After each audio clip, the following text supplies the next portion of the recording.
Welcome to our channel. Today we how to fix cultural conflicts with mediate.com, quick tutorial step by step clearly. To start, identify the cultural conflict you are facing. Acknowledge the different perspectives involved in the situation. Gather all parties for a mediation session. Ensure a neutral, safe environment for discussion. Establish ground rules for respectful communication. Begin the session by allowing each party to share their viewpoint.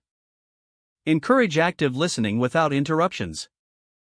Facilitate the discussion by summarizing key points after each speaker. Identify common interests and goals shared by both sides. Explore the underlying cultural factors contributing to the conflict. Guide participants to brainstorm potential solutions together. Encourage collaboration in creating a mutually acceptable resolution. Document the agreed-upon solutions for clarity.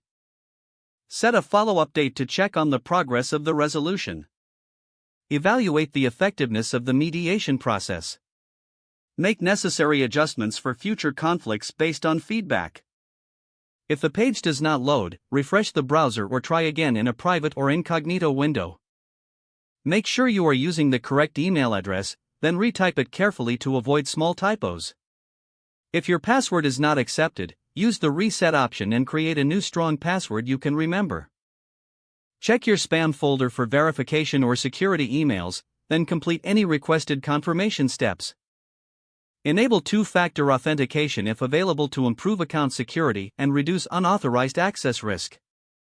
After signing in, review your profile details so your contact information and settings are accurate and current.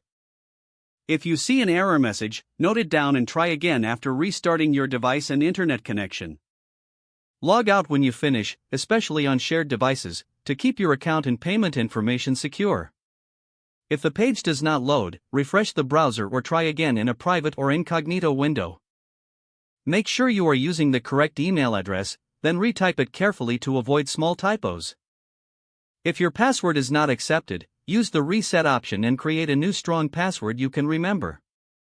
Check your spam folder for verification or security emails, then complete any requested confirmation steps.